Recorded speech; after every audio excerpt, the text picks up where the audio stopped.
Lockdown के चलते आपको क्या क्या समस्याएं आई? हम पूछेंगे सवाल, आप देंगे जवाब। ऐसा हो गया है कि भूखिया मरने के टाइम आ गया। दूसरी वेव ने पूरे होटल व्यवसाय को ख़त्म कर दिया, पर ग्राहक नहीं है बाजार के अंदर, काम धंधे खत्म हो गए। इसका जो सबसे ज़्यादा असर पड़ा वो पड़ा हिंदुस्तान की होटल और टूरिज्म इंडस्ट्री। सरकार ने कोई विशेष सहयोग हम लोगों को प्रदान नहीं किया है।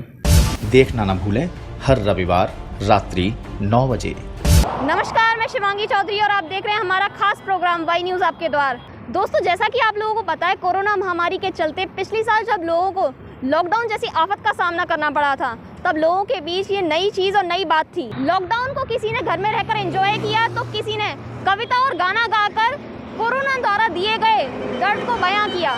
इसी बीच पीएम सीएम से लेकर बच्चों और तमाम हस्तियों ने घर में रहकर 2 गज की दूरी, मास्क लगाने की अपील की और धीरे धीरे लोगों ने अपना समय यह सोचकर काट दिया कि कोरोना जैसी भयावह बीमारी से बचना भी जरूरी है। लाखों की संख्या में लोगों को बेरोजगारी का सामना करना पड़ा और कुछ लोगों को अपनी जान तक गंवानी पड़ी। वहीं कोरोना की जब दूसरी लहर आई तो कोरोना का ऐसा विकराल रूप सामने आया कि लोगों में अफरा तफरी का माहौल पैदा हो गया। लोग अपनों के इलाज के लिए अस्पतालों के चक्कर काटने लगे। एक और अस्पतालों में बेड खाली नहीं थे तो वहीं दूसरी तरफ कोरोना पीड़ितों को सांसों के लिए भी जंग लड़नी पड़ रही थी। लाखों खर्च करने के बाद भी लोग अपनों की जिंदगी तक नहीं बचा पाए। कोरोना की पहली लहर में लापरवाह लोगों ने मास्क और 2 गज की दूरी का ख्याल नहीं रखा, जिसके चलते कोरोना की दूसरी लहर ने लोगों को रुला कर रख दिया। तो दोस्तों, आज हम अपने विशेष प्रोग्राम वाई न्यूज़ आपके द्वार में हर वर्ग के लोगों से बातचीत करेंगे और उनकी आप बीती से आपको रूबरू कराएंगे। इस वक्त हमारे साथ मौजूद हैं होटल शीतल एजेंसी के मालिक अमित जैन जी। तो सर, जैसा कि पिछली साल 2020 में और अब 2021 है, लॉकडाउन के चलते काफ़ी दिक्कतें आई हैं, होटल वगैरह सभी बंद हो गए, तो आपके संग में क्या दिक्कतें थीं और मतलब क्या परेशानियां थीं? लॉकडाउन में तो इसमें तो कहने में कोई अतिशयोक्ति नहीं होगी कि इस लॉकडाउन में बिजनेस, व्यापार, होटल इंडस्ट्री सभी चीज़ें बहुत अफेक्टेड हुई हैं। और तो जैसा कि आपको सबको ज्ञात है कि कोरोना वैश्विक महामारी की वजह से जो जिस प्रकार से फैली हुई थी, उस हिसाब से सब आवागमन बंद हो गया था। कोई भी व्यक्ति अपने की जान बचाने में पहले लगा हुआ था, बजाय कहीं पे आने जाने के लिए। इसके साथ साथ मंदिर जो भी थे, दर्शनीय स्थल या फिर जो भी एक्टिविटीज़ थी, वो सब बंद पड़ी हुई थी। इसका जो सबसे ज़्यादा असर पड़ा वो पड़ा हिंदुस्तान की होटल और टूरिज़्म इंडस्ट्री को। होटल और टूरिज्म इंडस्ट्री को चूँकि जब मंदिर या फिर दर्शनीय स्थल बंद होते हैं तो कोई भी श्रद्धालु, पर्यटन आना नहीं चाहता, और जब वो आएगा ही नहीं तो फिर वो व्यवस्थाएं चलेंगी कैसे। इसके साथ साथ होटल और टूरिज्म इंडस्ट्री में एक सबसे बड़ी चीज़ होती है जहाँ से रेवेन्यू जनरेट होता है, वो चीज़ है कि वहाँ पर जो शादियाँ, पार्टियाँ, फंक्शन वगैरह होती हैं, एक अच्छी खासी मात्रा में वहाँ से रेवेन्यू जनरेट होता है।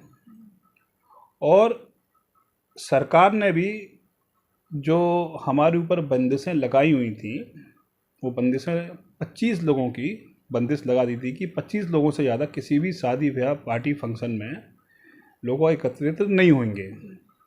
अब ऐसे तो देखिए 25 लोगों की शादियाँ कुछ नहीं होती, क्योंकि 12 लोग लड़की पक्ष के और 12 लोग लड़के पक्ष के संभव ही नहीं है प्रैक्टिकली तो।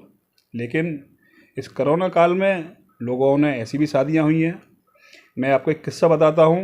एक शादी मेरे यहाँ पे ऐसी हुई है कि 25 लोगों की गारंटेड थी शादी, और केवल शादी में केवल 16 लोग थे बस।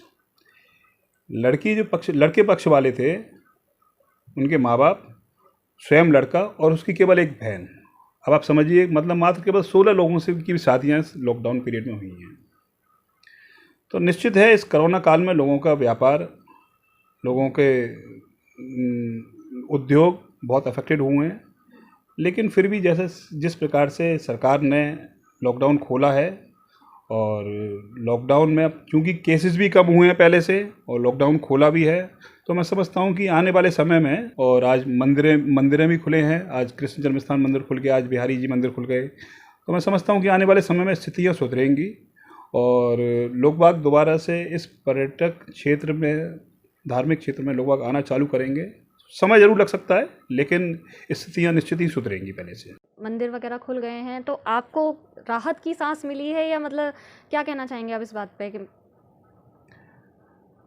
देखिए, पूर्णतः राहत की सांस तो हम लोगों को अभी नहीं मिली है, लेकिन चूँकि हम लोग जब तक खुद जागरूक नहीं होंगे, जब तक हम लोग नहीं समझते कि इस वैश्विक महामारी से हम लोग निजात पा पाएंगे। इस वक्त हमारे साथ मौजूद हैं होटल हीरा इन्विटेशन के मालिक वैभव गर्ग जी। तो सर, जैसा कि कोरोना की पहली लहर और दूसरी लहर के चलते जो परेशानियां आई हैं आप पर और आपके स्टाफ पर, उनको देखते हुए मतलब आप क्या कहना चाहेंगे? देखिए, पहली लहर में तो फिर भी हम ये मानते हैं कि हमको लग रहा था कि हम थोड़ा 6 महीने बाद सर्वाइव कर लेंगे, और फिर 6 महीने के बाद जब कोरोना गया तो आदमी थोड़ा सा एंटरटेन में भी था कि भैया 3-4 महीने आदमी ने मगर 6 महीने के बाद जब कोरोना गया तो उसके बाद व्यापार थोड़ा थोड़ा लौटा। मगर दूसरी वेव जब आई तो आप ये मान के चलिए कि दूसरी वेव ने पूरे होटल व्यवसाय को ख़त्म कर दिया। मतलब 100% जो जिस चीज़ की उम्मीद लगाए बैठे थे लोग, वो पूरी तरह समाप्त हो गई। पूरा स्टाफ हमें पूरी दोबारा से फिर हमें उनको जो आदा करना पड़ा, जिनको हम सैलरी दे सकते थे सैलरी दी, मगर पूरी सेकंड वेव ने पूरी तरह होटल व्यवसाय को तोड़ दिया। अब ये व्यवसाय कैसे उठेगा, क्या गवर्नमेंट हेल्प करेगी, ये तो वक्त बताएगा। अभी तक तो गवर्नमेंट ने किसी प्रकार से कोई हेल्प किसी होटल वाले की नहीं है। नहीं, ना तो किसी बिजली में कोई रियायत है, ना किसी टैक्सेशन में रियायत है, किसी प्रकार की कोई रियायत नहीं है। और गवर्नमेंट ने तमाम बैंकों को ये हिदायत दे दी है कि होटल व्यवसाय को बिल्कुल किसी तरह की कोई मदद नहीं करे, क्योंकि ये व्यवसाय चल नहीं पा रहा है। अब गवर्नमेंट का काम सबसे पहले तो ये है कि इस व्यवसाय को संभाले। यदि ये व्यवसाय ख़त्म हो जाएगा तो कैसे उठेगा? 2 साल होने को आ गए इस व्यवसाय को। कोई आदमी जब 2 साल पीछे चला जाएगा तो वो कैसे आगे की तरफ बढ़ेगा, ये गवर्नमेंट बताएगी। मगर हमको आगे उम्मीद अभी फ़िलहाल इस व्यापार में कुछ लग नहीं रहा है। पूरा स्टाफ है, क्या होगा कैसे होगा अभी कोई हमारा कोई विज़न है ही नहीं किसी प्रकार का। अब आगे देखते हैं क्या ठाकुर जी करेंगे, अब देखते हैं आगे क्या होगा। मगर सरकार से उम्मीद बस यही है कि हमको बिजली वगैरह में रियायत दे, टैक्सेशन में थोड़ी बहुत रियायत दे, थोड़ा बैंकों को बोले कि कुछ हमें फंडिंग करें जिससे कि हम अपने स्टाफ को मेंटेन कर सकें। भाई हमको कम से कम एटलीस्ट कुछ नहीं है तो 5-5, 6-6 महीने का सैलरी तो स्टाफ को देनी पड़ेगी। मगर कुछ बैंक्स को बोलें कि हमें फंडिंग करें, बैंक्स हमें फंडिंग देने को तैयार नहीं है। यदि उनको बोल दो कि हम होटल व्यवसाय से, तो वो हमसे बिल्कुल भी एंटरटेन ही नहीं करते हम लोगों को वो लोग। मगर ये है कि कुछ भी तरीके के गवर्नमेंट का कोई एक्शन ही नहीं है किसी भी तरीके प्रकार से। गवर्नमेंट ना बिजली में रियायत दे रही है, जो हमारे मिनिमम बिल्स हैं वही आ रहे हैं, आज तक कोई रियायत नहीं है, वो सब हमें अपनी पॉकेट से करने पड़ रहे हैं। मगर ठीक है, कर सकते हैं जब तक कर पा रहे हैं। मगर गवर्नमेंट कोई रियायत देने को तैयार ही नहीं है, कोई विज़न ही नहीं है ना गवर्नमेंट का। आज तक कोई हम पे कोई प्रतिनिधि आया और बोला, बताया किसी ने हमको कि करना क्या है हमको? कुछ नहीं, आज तक कोई हमें जवाब देने को तैयार नहीं है। किसी प्रतिनिधि को फ़ोन भी करो तो वो साफ कह देता, सर हमारे पास कोई सर्कुलर नहीं आया, हम क्या बताएं आपको, बताइए। हमारे तमाम बैंक अकाउंट NPA हो रहे हैं। हम उन लोग बैंक वालों से जाके बोलते हैं कि भैया इनको करिए कुछ, क्या करना है, हमारा सारा सिविल स्कोर ख़राब हो गया है, हम आगे क्या करेंगे? कोई जवाब नहीं है उनका, कुछ है ही नहीं, उनका सर्कुलर ही नहीं है, तो क्या कर सकते हैं? गवर्नमेंट कुछ सोचे इस बारे में। आपने क्या सोचा है गवर्नमेंट से? जैसे आपको कोई भी सुविधा नहीं मिल रही है तो आपका क्या है, आपने क्या सोचा है? देखिए, हमने अपने कई बार हमारा जो एसोसिएशन है उनके प्लेटफॉर्म पे हमने सब बातें रखी हैं। वो बेचारे भी आगे बढ़ा रहे हैं इन बातों को, बल्कि ऑल इंडिया फेडरेशन जो है उन तक से हमने ईमेल वगैरह किए हैं, उनसे भी हमारे पास ईमेल आ रहे हैं, मगर कोई नहीं, अभी तक कोई अच्छा जवाब गवर्नमेंट की तरफ से नहीं मिला है कि जिससे हमको थोड़ी राहत मिले। मोदी जी से बहुत उम्मीद है, देखिए कुछ ना कुछ करेंगे। हमें तो लगता है कि अब नहीं तो 1 महीने बाद करेंगे, 2 महीने बाद करेंगे, कुछ ना कुछ तो करेंगे, लगता है, हमें उम्मीद है ऐसी। पिछले 2 साल से होटल और रेस्टोरेंट संचालकों को कोरोना के चलते और लॉकडाउन के चलते काफ़ी दिक्कतों का सामना करना पड़ा है। इस वक्त हमारे साथ मौजूद हैं बंसल फूड के संचालक अंकित बंसल। सर, क्या क्या परेशानियाँ आई हैं? देखिए, वैसे तो कोरोना महामारी से लगभग सारे ही उद्योग खासा प्रभावित हैं, लेकिन अगर मैं अपने हॉस्पिटैलिटी सेक्टर की अगर बात करूं तो ये उद्योग सबसे ज़्यादा प्रभावित क्षेत्रों में से एक है। टोटल एम्प्लॉयमेंट में लगभग 11% कंट्रीब्यूशन है और ओवरऑल जीडीपी में लगभग 8.5% का कंट्रीब्यूशन होने के बाद भी जो हमारी सरकार ने कोई विशेष सहयोग हम लोगों को प्रदान नहीं किया है।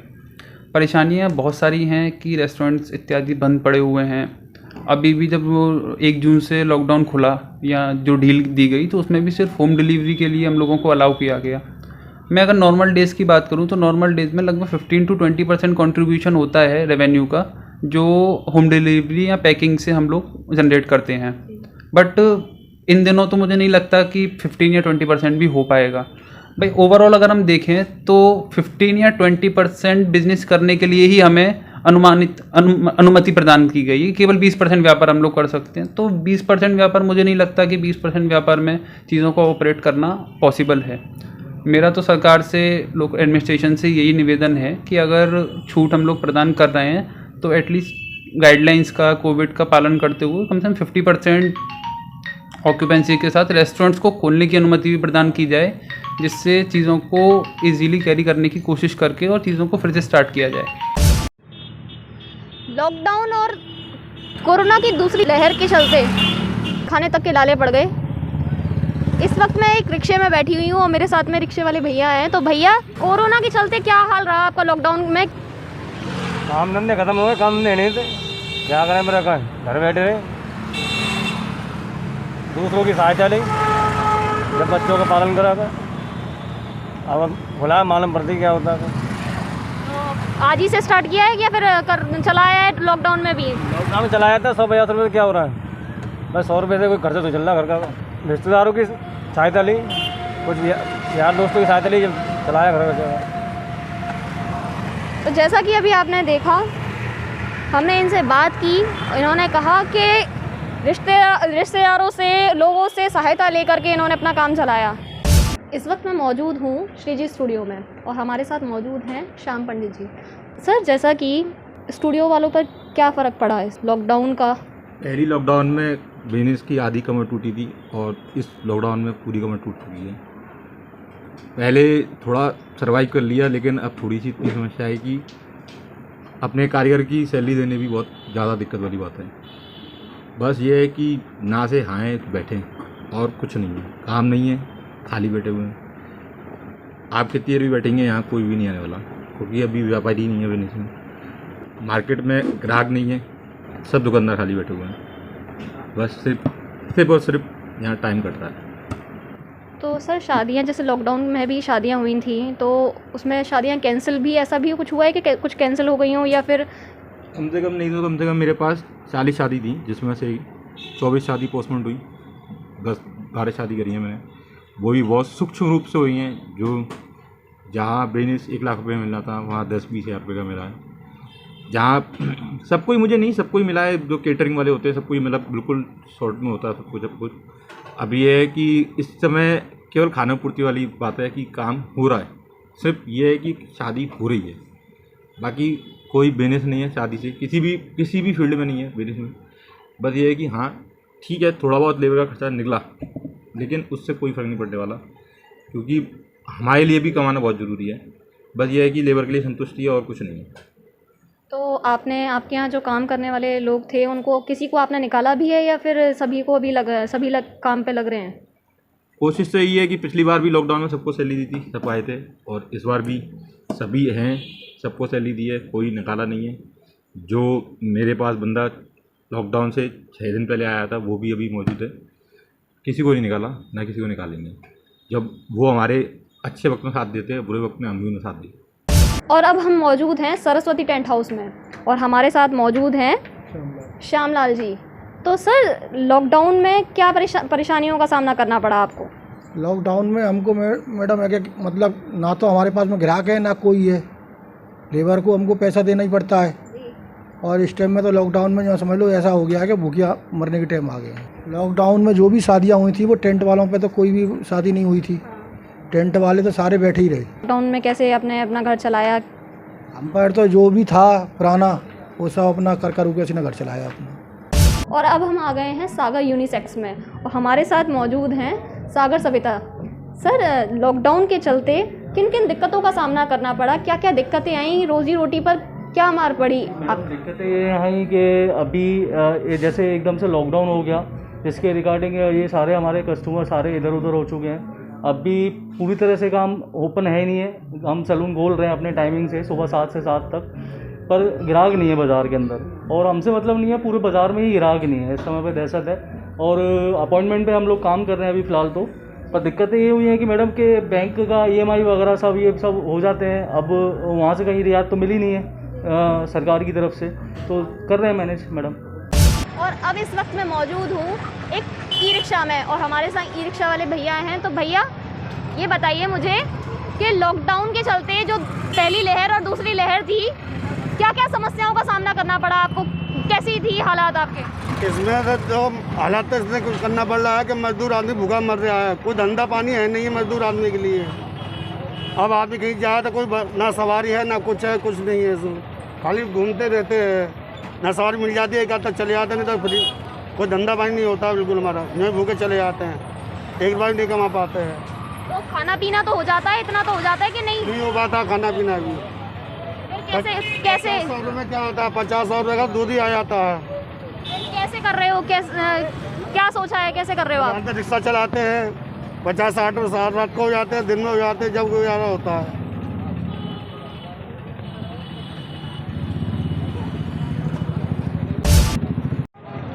ऐसे ही अब कुछ और लोगों के पास चलते हैं, उनसे पूछते हैं कि उन्हें किन किन दिक्कतों का सामना करना पड़ा। हाँ भैया, किन किन दिक्कतों का सामना करना, लॉकडाउन के चलते आपको क्या क्या समस्याएं आई? बहन जी सब समस्या ही समस्या आई हैं, बताओ कैसे घर चलाया, खाना पीना खर्चा पानी कैसे चला? ऐसे ही चला बहन जी, खर्चा पानी कैसे चला, अपना रिक्शा विक्शा ही चलाते थे, सुबह शाम उठ के मंडी वंडी चले जाते थे। खाना पीना तो हो जाता था कि खाना पीना को बाल बच्चे खर्चे पानी चल रहे थे बस।